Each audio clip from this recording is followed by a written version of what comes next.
Greetings, family. June Allen here, your racial sobriety mentor. Hey, so I am just gonna get Instagram fired up, and is that lighting right? And then we will see. We will go from here. So, hello, Instagram. I'm getting used to it now. I'm getting used to this dual broadcasting. So let me put my comment in, paste, and post, and then pin. Yes, see how simple that was. I'm getting used to it. I'm getting really used to it.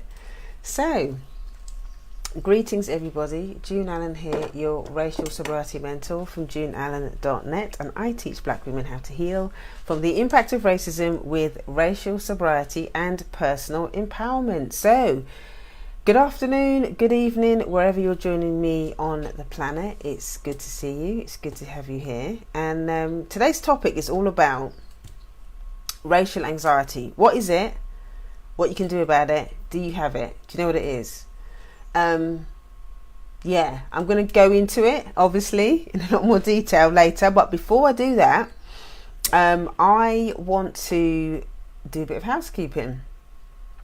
So the first bit of housekeeping I want to share is that on the 27th of April, which is roughly just under a couple of weeks from today, is I'm doing a workshop on racism and codependency. So if you're a people pleaser and you find it really hard to kind of, own your own feelings or understand how you feel about stuff, you find it hard to say no to people, all of that kind of stuff, I'm going to be talking about how racism feeds that, how it links into codependency.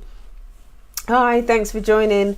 And so what we're going to do as well is it's online. So we had a live class on it a couple of weeks ago, which was really powerful. And I've had a few people in my inbox, saying about they can't make it, or they've got children, or they don't live in the UK or whatever. So I thought, let me just create this class online so you've got more of an opportunity to join. It's a book club. So we're using Bell Hooks Sisters of the Yam as an anchor. Hi, thanks for joining. We're using Bell Hooks Sisters of the Yam as the anchor for the session. And I think it's chapter 6 that we're doing now, where she talks about racism and codependency. So that's going to basically anchor the conversation. In addition to that, you'll also learn about the characteristics of self-hate, the tools for empowerment, and the promises of sacred self-love. So if you are free on the 27th of April, I think the class is at 11 o'clock in the morning. Click the link in the bio, heal.juneallen.net. That's heal.juneallen.net. That's heal.juneallen.net, and you can get your tickets there. So the next live Sister Circle session is going to be on the 4th of May, and that's all going to be about black femininity. It's 5 minutes from Bond Street. Again, it's going to be the same principle of the stuff that I spoke about in the online class that I talked about, but it's going to be the next chapter, which is all about black femininity. It's 5 minutes from Bond Street Tube in London. So if you live in London and you want to come out and come and hang out with us, it's for black women only. Then join us on the 4th of May. So click the link in the bio if you're interested in that. The other piece of housekeeping, which I'm really excited to be sharing this, I shared it for the first time yesterday, is that my business partner and I, hi, thanks for joining, Sparkled by Joseph, and is it forgive me if I don't pronounce this correctly, is it TTA Cuisine? Lovely to see you both anyway in the broadcast. I'm going to be going to Ghana. Hi, how are? Hello, lovely. I haven't seen you for ages. I hope you're well. I hope you're well. Sending you big kiss, big hugs. Hope you're well. So I'm going to be going to Ghana, and in November. So, dang it, I forgot to put the link in the description. I will put if you go to Daughters of the Soil, daughtersofthesoil.com, if somebody could post that in the comments, that would be grand. Daughtersofthesoil.com. That is the direct link to the page that tells you all about Ghana. So we're going to be going to Ghana in November, me and my business partner Faith. I'm so excited about doing this, and it's going to be in alignment with the whole thing that the Ghanaian government is doing at the moment, because about the in alignment with the year of the return, because it's 400 years since our ancestors were taken from the shores of Africa. And so they're using this, to mark the 400 years by telling all the, the global Africans across the diaspora to come home. So, I miss you too, Howard. I miss you too. We're going to link up really, really soon, I hope. We're going to link up really, really soon. So the Ghanaian government is telling all of us to go home. The motherland is calling us to go home. So Faith and I have been talking about this project for a good couple of years, and this year it just seems to be what needs to happen. So we've got an amazing hotel, and we're putting together a series of really powerful workshops to help you go home to yourself. So I think it's like 5 or 6 days is the retreat. So we're just in the beginning stages of kind of getting things together. So if you sign up at daughtersofthesoil.com, there's 3 audios that you will get, because if you don't know who Faith is, she's an Australian based, she's a healer, psychotherapist. I've done so much work with her in the past. We've done like 3 core workshops and things in the past, which has been really powerful. So if you sign up at the daughtersofthesoil.com, you will get 3 resources where we've worked together. There's a couple of videos and an audio, I think. One of them was Did Your Black Mother Betray You? The second one is Black Mindfulness, and the third one is Boundaries, Wounded Daughters and Relationships. So there's quite a few, there's loads of information in there, loads of tools and all of that kind of stuff. So you get an idea, if you've not worked with Faith and I before, you get an idea as to how the both of us work together, and then that will it's just about getting you excited about what we're going to be doing at the retreat and all the rest of it. And then the video keeps freezing. I am the life mechanic. Oh, maybe I don't know whether it's my my signal. I hope it's not this. My Wi-Fi can be a little bit sketchy at times. I hope it clears itself up. Let's just hope it doesn't clear itself. If at any point that it keeps freezing or you can't hear it or whatever, I am sort of dual broadcasting, so you'll be able to watch it. What I normally do is record it on Facebook as well, live, and then I download it and upload it to Facebook. So you can watch the replay. If it's freezing and it doesn't, you can't see it, the replay will be available on YouTube as well. So so you'll definitely be able to see it there, and it's the same username as if you go to @Yard of Greatness, you'll be able to see it on there on my YouTube channel or on my Facebook page as well, on my business page. So really, really excited about Ghana. So if you're interested in coming to Ghana, go to daughtersofthesoil.com. I will put the link in the on the page, of the link that's in this thing. So you'll be able to go and view it there. So at the moment I haven't posted it in there, so you have to go to daughtersofthesoil.com. So really excited about that. That's the housekeeping. Thank you for telling me that I'm the life mechanic. About the thing freezing, we'll have to just keep an eye on it. It seems okay from this end, so I'm hoping it will get better as we go along. So let's get into the content. So for those of you that have just joined, my name is June Allen from juneallen.net, and I teach black women how to heal from the impact of racism with racial sobriety and personal empowerment. So today's topic is all about racial anxiety. Racial anxiety. What is it and what do you do about it? Now, during the course of this broadcast, I have 3 requests. Okay, the first one is if there's anything that I don't understand, or you're not sure, or you don't know what I'm talking about, ask questions. Okay, it's totally okay to ask questions. If you don't feel confident, or you don't think it's appropriate for you to ask the question in the comments, then send me a direct message. I also respect the fact that this is a live platform, and maybe you don't want everybody knowing your business or whatever. So just inbox me, and whatever your questions are, if you've got anything on you want to share or whatever that's related to what I'm going to be talking about today, and obviously I can answer that question for you. So that's number 1. Number 2, if you know somebody who suffers with anxiety, if you know a person of colour, black person that suffers with anxiety that you think would benefit from this broadcast, share it with them, tag them, maybe wait till the end of the broadcast and share it with them. If you don't want to you don't want to make them embarrassed or whatever, then share it with them after the broadcast. But so, and the third thing is, obviously, let me know your takeaways. If there's stuff that I'm sharing that really resonates with you, stuff that you really think, oh my God, that's me, I really relate, let me know, because it's important for me to also understand that what I'm sharing with you is beneficial and you're getting something out of it. Right, so those are the 3 requests. So let's talk about racial anxiety. So for those of you that sort of don't know my story, you know, my story has been riddled with anxiety and addiction and all the rest of it. I went into recovery in 2009 from addiction to dysfunctional relationships, codependency, all of that kind of stuff. And that kind of, you know, amongst all of that stuff was a lot of anxiety. Now, I went through the 12 steps, did it, and it was an amazing experience. But at the other end of that, I realised that what was missing was the cultural element. Who do I talk to about the fact that I'm a black woman and I feel anxious about being a black woman? I feel anxious about being around other black people.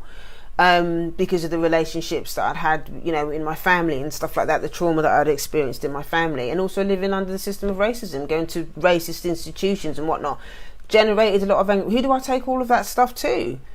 But obviously, as a result of my recovery process, I began talking to other black people in recovery. I did a lot of reading. I've done some training as a psychotherapist. That's ongoing. And so I just learned that, you know, the whole thing around, you know, what I'd internalized around racism is what was generating a lot of my own anxiety and stuff like that.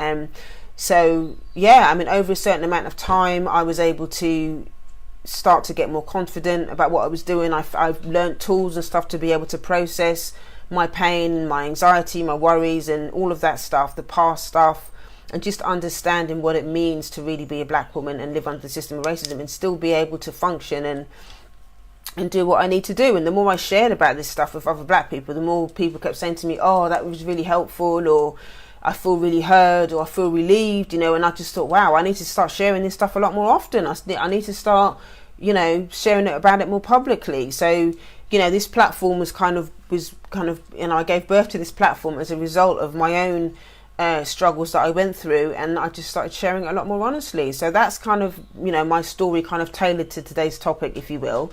So now let's get into the content. Let's talk about what racial anxiety is and what causes it. So I've written down, I've got, you know, 4 things that I want to share about what racial anxiety is. Now, the first one I've put down is all around, you know, unhealed pain, unhealed stuff from the past. And I think, you know, as black women, as black people, I think it's easy for us to minimize and not really understand how much stuff that we have, number one, absorbed from the past, and number 2, you know, unhealed stuff from our own past in our own lives, and also the ancestral stuff that was never processed, that was never healed by our ancestors. So I think it's important to remember that, you know, some of the things that we feel, especially living under the system of racism, we feel so anxious around whiteness. I don't know about anybody else, but I know that I've had moments where sometimes I feel really anxious around white people, and just being in certain institutions, especially if I'm just generally feeling quite vulnerable, I can feel quite anxious around it. And also, you know, with social media and TV and, you know, all of the other, you know, things telling us that, you know, we're this and we're that. Just give me 1 second. My phone's just told me that I've only got 15%. I can't believe I didn't charge my phone before I did it. So just give me a moment. I'm going to have to get a charger because I don't want it to cut out on me in the broadcast. Just give me 2 seconds. My charger's just over there.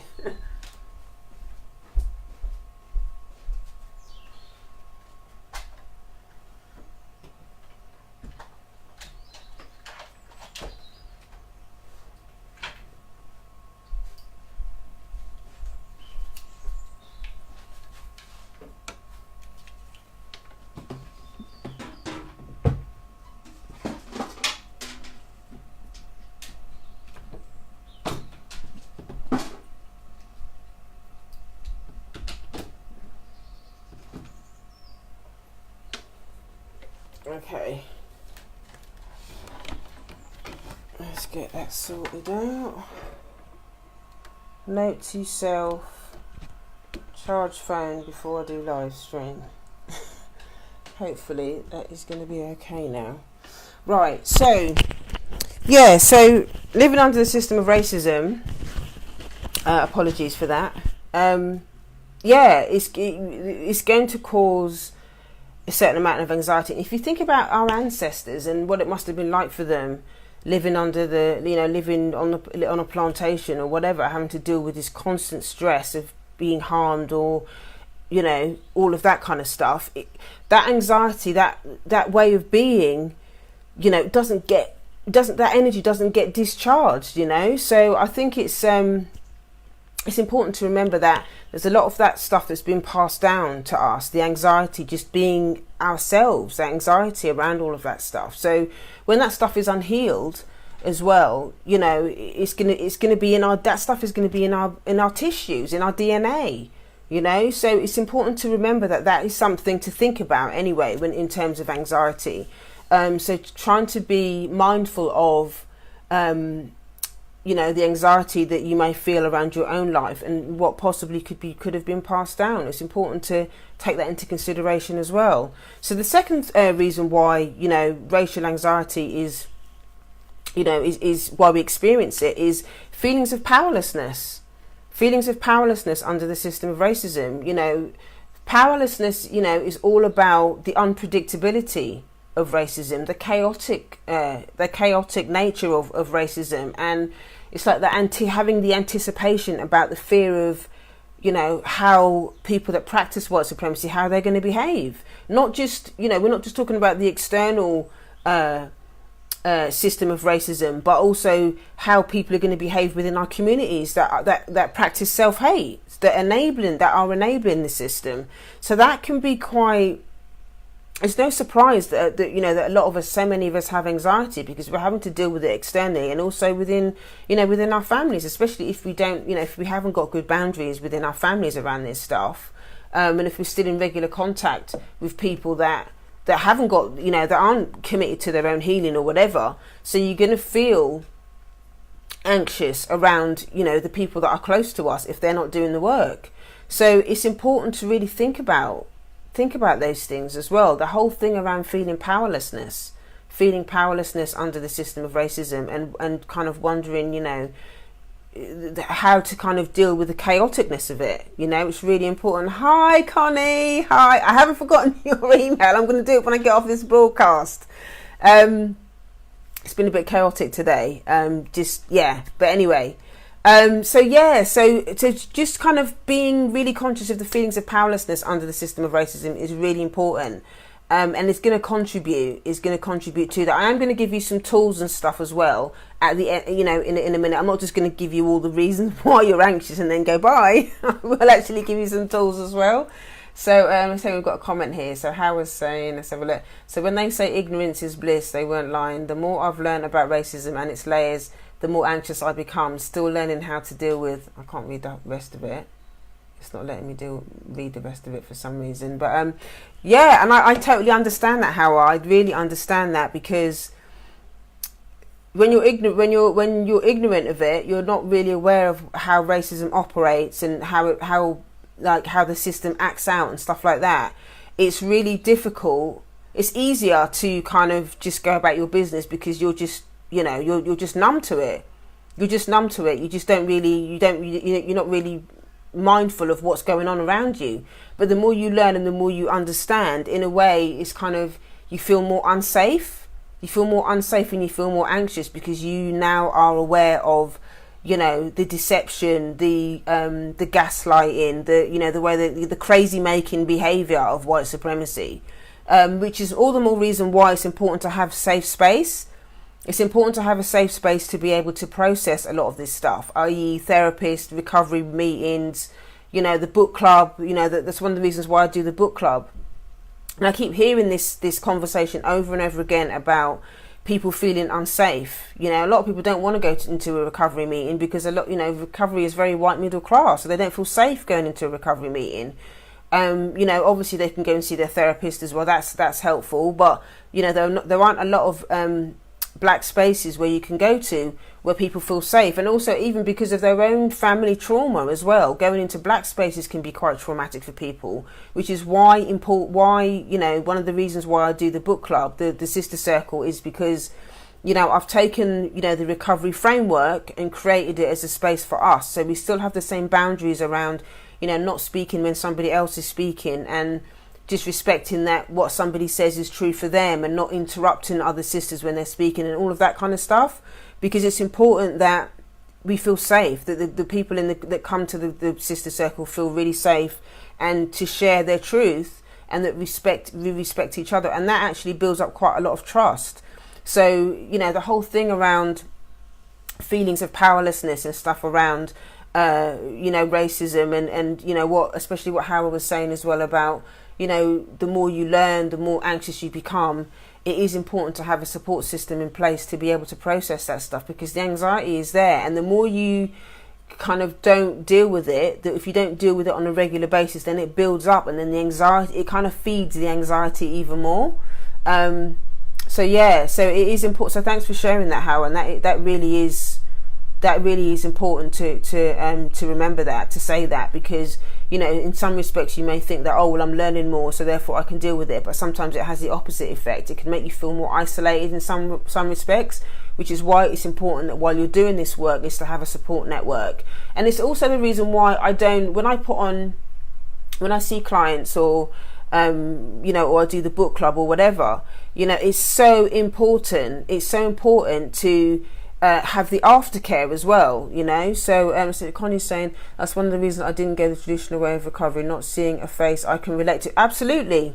And that's exactly the reason why this stuff is important, and why I love social media and the internet for that, because I would never have found out that there were other black people in recovery, regardless of what fellowship you're in. I would never have met other black people in recovery without the internet. So the internet is, use the internet and the your tools and whatever to connect with other people that are doing the same thing.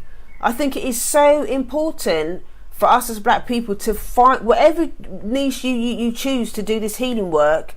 It's important to connect with other people that look like you, so you can, that mirroring is so important. You need to have people that look like you, that can relate to your challenges, your struggles, your joys, and we can empower each other. That's what this is about. At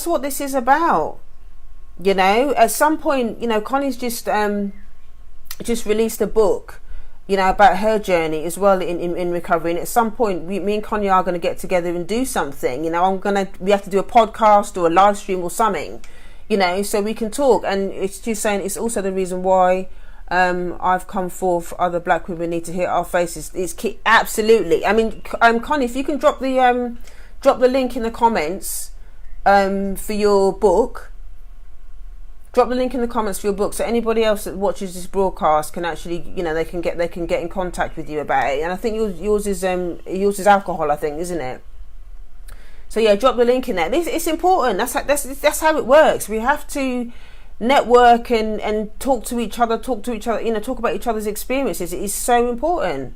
It's really, really important. So yeah, just that whole thing of powerlessness and understanding that it doesn't have to be that way, that we can come together and do different things and share our stories and empower each other in a way that feels safe and healthy.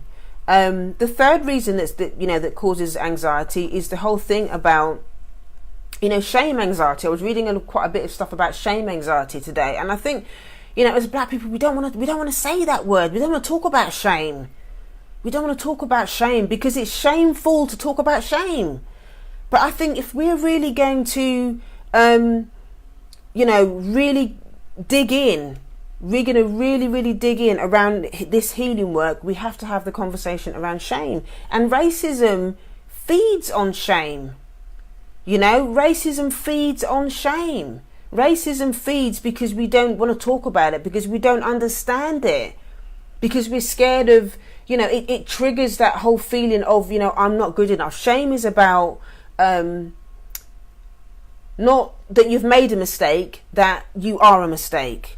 Shame tells you that you are a mistake, not that you've made a mistake. And so that core feeling of feeling like a mistake is what that's what internalized racism feels like. That's what living under the system of racism creates. And it's intentional, because if we feel like we're a mistake, we're always going to be looking externally for validation from white supremacy. We want, they want us to adopt white supremacy values. They want us to keep quiet about it, so that the system is maintained, and we end up enabling the system. We end up enabling the system because we feel so ashamed of our blackness. We don't know who we are, so we end up being in control. We end up being controlled by the system a lot more because we're too ashamed of who we are. We're too ashamed of who we are. So we end up feeling uncomfortable and anxious about how we move through the world. I've had so many conversations with people over the last few days about anxiety in the workplace, feeling anxious around white people, being afraid of, how they should speak, what they should wear, and all of this. They're afraid that white people are going to shame them, consciously or unconsciously, about who they are. So that is going to generate anxiety. And if you don't have a system in place that's going to process that stuff to help you understand, it's going to be really, really hard for you to show up in the world, to show up at work, to show up in your relationships. It's going to be really, really hard for you to show up if you're not willing to do the work and be really honest about how black shame has kind of strangled us into silence. Shame is strangling black people into silence, and again, this is intentional. This is how racism breeds. Internalized racism breeds, and the system then doesn't have to do anything. The system then doesn't have to do anything because we end up doing it. We end up doing it to ourselves, and we end up shaming each other. I put up a post a few weeks ago on my timeline about shaming other black people is not an empowerment tactic. We're so used to living with shame and feeling ashamed of ourselves that the way that a lot of us as black people deal with shame is that we project it onto other people.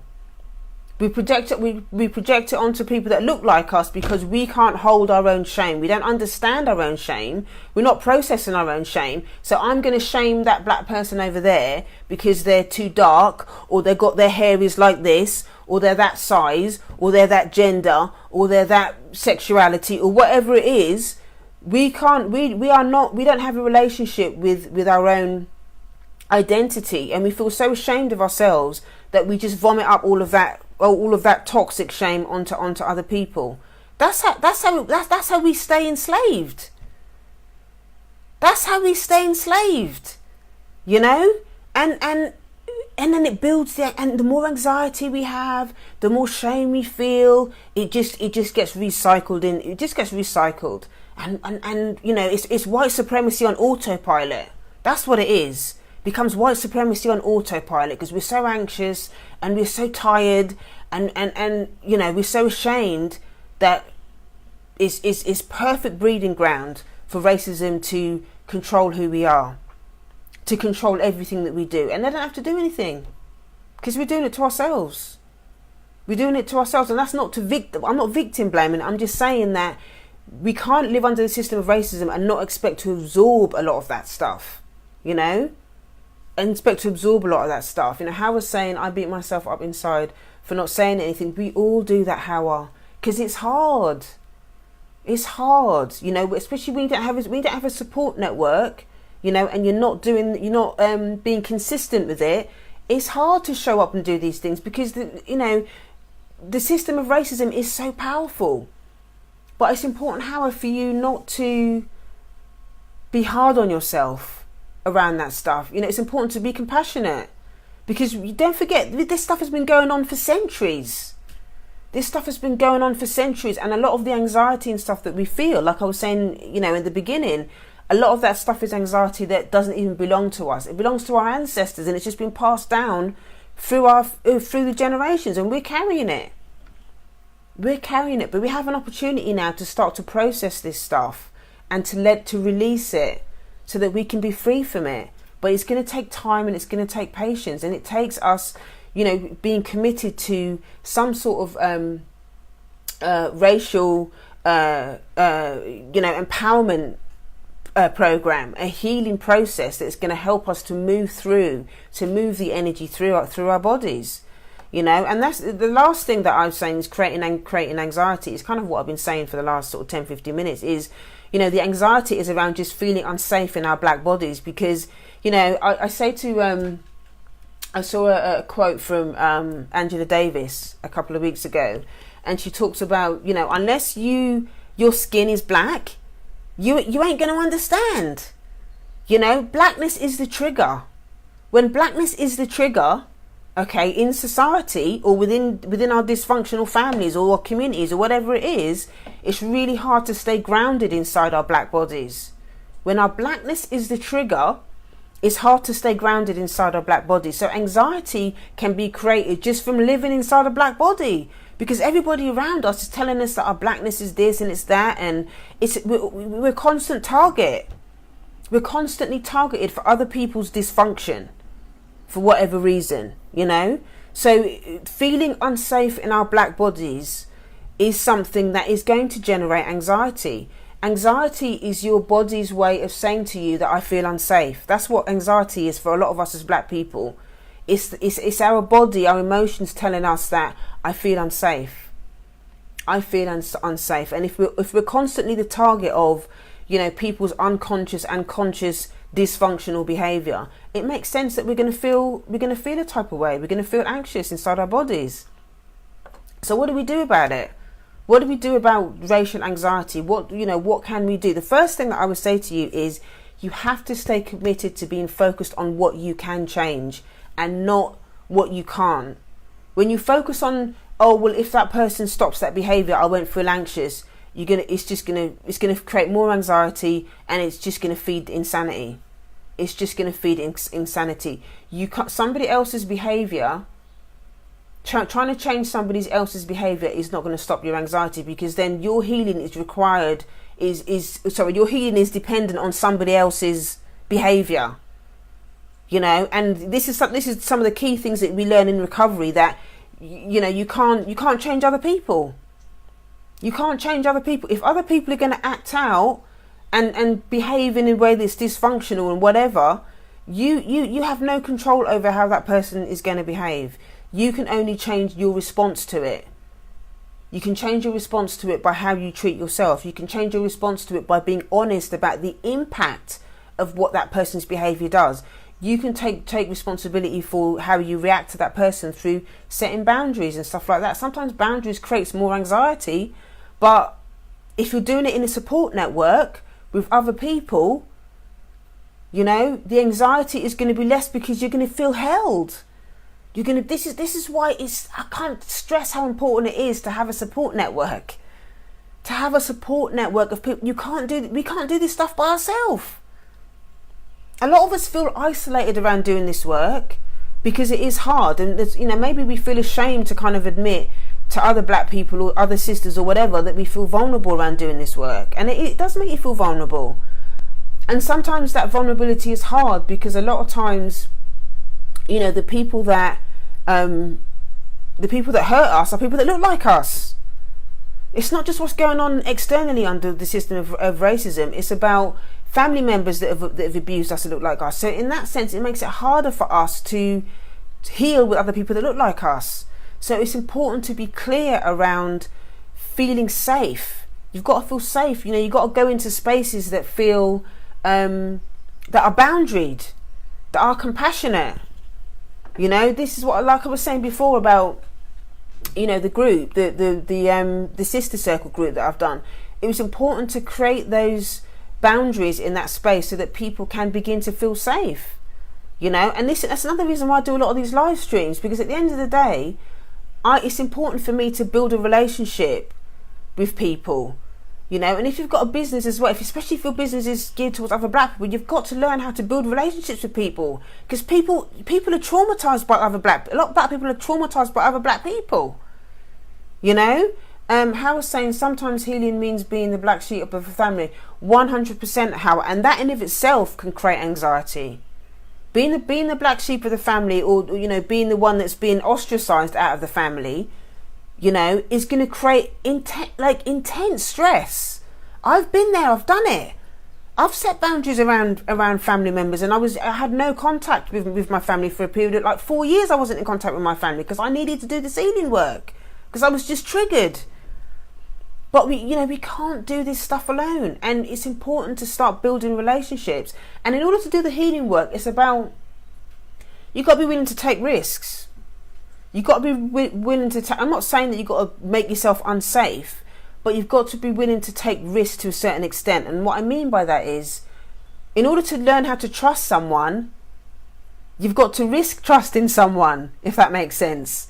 So it's about stepping into a space that maybe you've never been to before. Like maybe, you know, like if you're going to come to the workshop, the sister circle, it's about trying it. Give it a try and see how you feel. If you've, you know, I've spoken to people that, you know, that have been to therapists and they go, oh no, I had a really bad experience with that therapist, and then they shut down. And I always tell people, you just don't let one therapist stop the work that you need to do on yourself. Find another therapist. Find another group. If what I'm talking about here in the work that I'm doing doesn't work for you, find somebody else, but don't stop doing it just because you don't like what one person is doing. Don't use that as an excuse to stop your healing. If you really committed to this and you want this to work, you have got to keep looking until you find what you want. That's what I did. I didn't find what I needed to find in those recovery rooms. I didn't see people that looked like me at the time when I was in there. People weren't having conversations about racial sobriety, and I just thought, you know what? I'm going to start using that word myself. What is racial sobriety? What is being a black person in recovery about? What is it about? And how can I start to communicate that to my black and brown fellows so that they can start to do the cultural healing work around what they need to do? Because those conversations weren't going on when I was in recovery. So I just thought, you know what? I can't hear it. I can't see it. So I'm going to create it. I'm not going to wait for somebody else to do it. I'm not going to sit in the rooms and complain. Oh, no one's talking about it. And then go and moan and just be the victim. I'm not doing that. I had a responsibility with what I was learning and understanding and healing. I had a responsibility to start sharing that stuff, just like Connie's doing with her book. We need more people to start sharing this stuff so that you have a safe space. Not everybody can do what I'm doing. I'm not saying that everybody has to, do what I do and do live stream and write a book like Connie. Not everybody has to do that. But even just stepping out into the space for yourself to try something that's going to nurture your healing. Just take risks, just a little bit. Every step matter. Send me a direct message if you want to talk more about this, or you're scared. Just inbox me and tell me that you want to do something, but you're scared. It's okay to be scared. It's okay to be scared. But if you really want things to change in your life, you've got to do the work. There's no shortcuts. There is no shortcuts around this stuff. You got to do the work. At the end of the day, that's it. You've got to do the work. So the ways, it's important to focus on what you can change, and leave the rest. Focus on what you can change and leave the rest. And that means I've got three things for you to do in terms of the healing process. The first one is accept where you are now. It's about holding your hand up and saying, yes, I feel anxious, I can't do it by myself, I feel unmanageable, I'm powerless. You just got to hold your hand up and go, do you know what, I'm vulnerable, I feel mash up. And start to build a relationship with that anxiety. Write it out, talk to it. What is the anxiety trying to tell you? What is the anxiety trying to tell you? The second thing is you need to get quiet so you can hear what the anxiety is trying to tell you. Who are the people, places and things that are triggering the anxiety? We all know that living under the system of racism creates anxiety in of itself. That's just the nature of being black and living under the system. It's going to create anxiety. But are there specific people? Who are the white people at your workplace that are creating anxiety? Are there people in your family who enable the system? Are there abusive family members that are generating anxiety for you? Who are those people?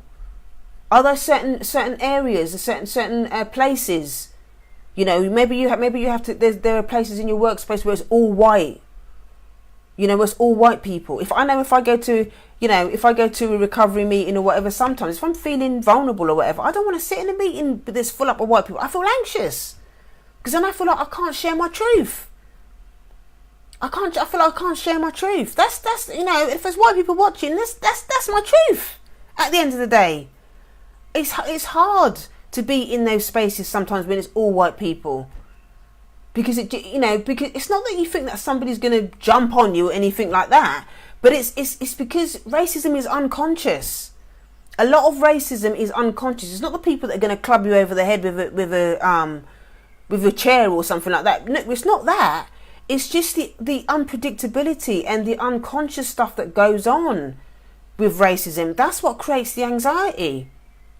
So it's about being honest with yourself about the anxiety and then getting clear about what generates that anxiety. And as you start to build a relationship with anxiety, I can have those conversations with myself. There's internal conversations that are like, okay, well, am I really in immediate danger? And a lot of times I'm not. So I can kind of talk myself down out of the anxiety just by understanding that, I'm not in any immediate danger. Yes, I can't control what white people do or whatever it is, but I'm not in any immediate danger. And I can just center myself, I can ask my higher power to, help me with ask my ancestors to help me with where I am. Or, maybe I can, step outside and send a text to somebody saying I'm in this space and I feel really anxious. I'm just wanting to say that out loud. You just got to use what tools you have to be able to process this stuff. And this is the third thing. The third tool I'm going to give you is about making sure that you process the anxiety regularly. Don't sit with it. Don't let it build up, because if you let it build up, it's just going to feed itself, and then it's just going to create more insanity. More unmanageability, more insanity, the more you don't do it. So it's about processing the anxiety regularly. And you can do that through physical exercise. You've got to remember that anxiety is energy. Anxiety is energy in your body. So physical exercise on a regular basis, and you don't have to go to the gym or whatever. It can be just a power walk around the block for 10 minutes. That in of itself is going to help to release the anxiety, to release the energy, the kind of worry, the tension that you feel in your body. I've got like a little trampoline in my bedroom, and if I start feeling anxious about stuff or whatever, or maybe I've had a difficult conversation with, a client or whatever, and sometimes I'll just go and jump on it for 5 or 10 minutes. I'll just go and jump on the trampoline for 5 or 10 minutes, because number one, it's going to create, happy hormones in my brain. And number two, it just gives me an opportunity just to discharge that stuff out of my body, So, I don't know what's happening on Instagram. Oh, Instagram's back. It was sort of froze there for a minute. But yeah, so discharging the stuff out of your body regularly is really, really important. It's really, really important. Or go outside as well. Going outside is one of the most powerful things that you can do for anxiety, because it's like you're one with nature, you're with your higher power, you're with Ra, you're with your ancestors, you're out in the trees. And sometimes, people say, meditation and stuff like that as well. Meditation is good, but sometimes if you've experienced a lot of trauma and upset and whatever, sometimes meditation can be really intense and it can be hard. So I always say to people, if you find meditation hard, because sometimes getting silent can just, everything comes up to the surface when you're quiet. Just going out in nature, just going for a walk out in the park or whatever, is a much more compassionate, loving thing to do around if you're feeling anxious. And just talk to the trees, talk to your ancestors, talk to your higher power, and have a conversation with your inner child. Maybe your inner child is feeling unsafe for whatever reason, but just however you choose to do it, be it physical exercise or writing's great as well if you've got a journal. These are great ways that you can start to build your racial wellness tools, and don't minimize this stuff. Don't let anybody try to minimize your experience around racial anxiety, because being black, obviously we've got our own normal troubles that we, anxieties or whatever that we deal with around work and trying to balance the finances and the children and cleaning the house. We've got all that stuff going on, but on top of all that, we live under the system of racism, and we have to deal with it externally and internally. Yeah? So don't minimize that, and don't dismiss it as something that has to be applied as part of your self-care practice. You know, if you're interested in finding out more information about, you know, wellness tools, I've given you a few today already, but I have an ebook that's got 30 racial wellness trainings and 3 principles in order for you to maintain your racial wellness. If you click the link in the bio, go to heal.juneallen.net. That's heal.juneallen.net. That's heal.juneallen.net. You can find there's 30 racial wellness tools, and you can get the ebook there. So that's it. That's it. So if anyone's got any questions or anything, you can drop them in the comments. Was that helpful? Did you find it helpful? Are you going home with some nuggets about how to deal with your racial wellness? It was really good to kind of connect with everyone on the broadcast today. Connie, it was really good to see you as well. Anybody that's interested in getting Connie's book, you can get. I saw the link she put in there earlier. Just scroll through the comments and you'll see her link there as well. So if you're black and you're in, have you got you think you might be addicted to alcohol or anything like that, Connie can. She's written a great book, and we're going to be doing some work together at some point to talk about it, so you can hear a lot more about her story. If you're black and in recovery as well, you know, inbox me if you have a story to tell around recovery and stuff like that. I'm really about, you know, black people in recovery, people of color in recovery. If you're a brown person or whatever, and you want some more information around racial sobriety, please inbox me and let's get together and get it popping for the black and brown people in recovery, because you know, it takes guts to go through those 12 steps. You know, it takes guts to go through them 12 steps. But yeah, so if if you're not in recovery, if recovery is not for you, you know, there's still stuff that you can do. There's still stuff that you can do. Thank you, Howard. I'm glad you found it really helpful. That's awesome. So yeah, if you anybody else has not got any questions, if you know somebody that you might find this useful, obviously share it with them. If there's anything that you don't understand or whatever, send me an inbox DM, and we can have a chat from there. So thank you so much, everyone, for joining me on this broadcast today. I don't underestimate you spending time with me. It's been great hanging out. Join me next time, and don't forget, if you want to come to the workshop, you want to come to the Sister Circle, click the link in the bio. If you want to come to Ghana with us for women's amazing retreat in Ghana with Faith Agugu and myself, we're going to be going to Ghana in November. If you're interested in that, again, click the link in the bio. I'm going to literally go onto my website now and update it, but you can access it directly by going to daughtersofthesoil.com. That's daughtersofthesoil.com. Daughtersofthesoil.com. Okay? So thank you so much for joining me. Have a wonderful day and enjoy the rest of the evening wherever you're joining me from across the globe. And I will see you next time. Take care. Bye.